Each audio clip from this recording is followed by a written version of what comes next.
In this video, we're going to walk you through how to use the new Beyond Counsel online system.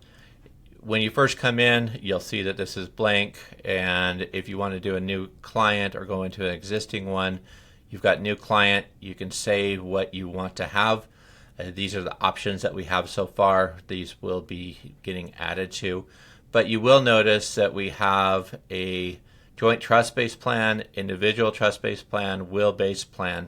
So these are the main ones that you're going to be working with, and certainly you've got the engagement letter, you've got the online questionnaire, state-specific documents, and estate plan. Estate planning, you'll actually not see that, but you've got your advanced trust where you can select advanced trust. In this case, I'm going to use a one that I've already filled out. So I could go through and say I'm going to do a will-based plan. So if I click this button, it would pop up with the questions for the will-based plan. And that also includes healthcare power of attorney and general durable power of attorney and banking and some of the other documents. So you can now do it in one interview. For the sake of time, I'm just going to go ahead and go into this John Smith, click review. Okay. So you're going to see some similarities and a lot of similarities and some differences. You've got your client.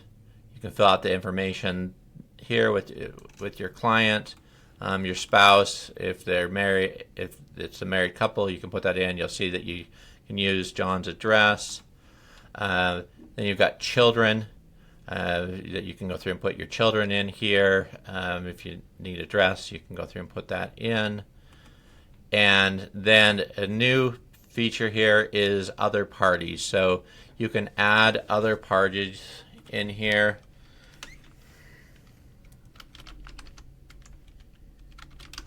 So these will be used, I'm not going to do address, but these other parties can be used as in different roles. So if you have an executor or a trustee or a guardian, we'll actually start pulling from this area instead. And so you'll need to enter these up front. Generate documents. You can decide if you're going to generate them for both or just one. We know this is a change, a little bit of a change in how we've done it before. But if you do have a married couple, sometimes you just are dealing with the client, and so you can select client and just do it for that for the one person, or you can do it for both, which I've selected here. You'll see you've got your general durable power, your general POA and healthcare POA. You can select those, which I've done. And under the create plan, do you want the same distributions as residuary? We had this before. You can now use it. Pretty similar to what we had before. If I unselect it, you'll see that I've got specific distributions for both. So that's pretty similar to what it was, and if you want to include afterborn children, you can. Then basically, like you're used to with the Hot Docs version, you're basically just going to click into these, fill out the information in there, and you just start going down through it. If I have a specific bequest, I can still do a specific bequest like I did, and put in the information appropriately. I'm going to leave that out for now. Include a pet trust and the things that you've been used to. Power of appointment if you need to, and then we get to residuary. So distributions to spouse, distributions on death. So you've got your options, and this will depend on everything you select will be dependent on that. So if I do select tax planning, you will see a few more options available there. You do have the help articles that you can click on and go to that kind of cover different things. You can select which one of these you want to do. I did a children's trust, so I can go through and select how I want it, still having help along the way. And as far as age requirement, you used to have to type how many you want. Now you just keep adding to it, and it will automatically calculate it. equalization paragraph in accordance to. So we just age requirement. We've had this before. Compensation, powers of trustees. Then you've got your appointment of personal representative, reasonable compensation, individual. You'll see if I do the spouse here, then it will do the swapping for you on the initial either personal representative or trustees, initial trustees, or healthcare power of attorney agents or anything like that. It will do that. That taxes again. You just go through and check everything. It's good to see green along here. If you don't see green, then you need to go back in and look and make sure everything's checked. We've got a durable power of attorney, letters to agents if I want it, and then I've got my health care and some real estate information.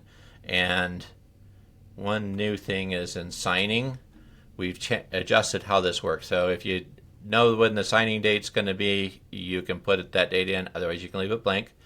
Put who the responsible attorney is.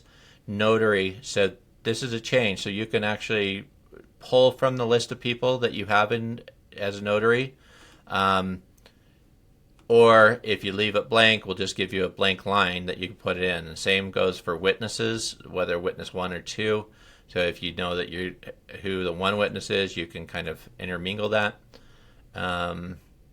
Who prepared the document, the signing state, and the signing county. So we actually have it set up so that it lists all the counties there based on the state. Once you've gone through and done that, you click Create Documents.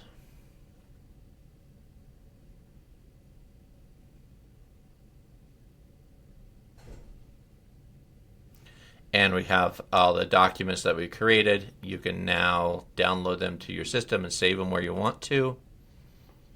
I'm just going to save it here.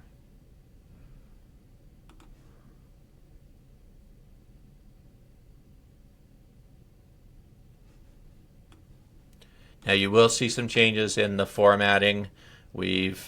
Over the years, we've had plenty of support areas where it's been a struggle with how it was set up previously, so we did make some adjustments, so you will see some changes here. Table of contents, you're now going to see we've got A, B, and C, and you'll see it as we go through here, some differences.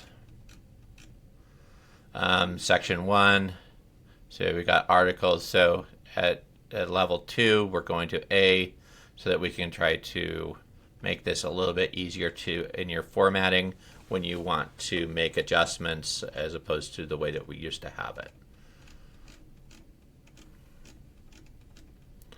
And so everything's been filled out, so now I could look at look at the rest and see those. But that's how to use the system.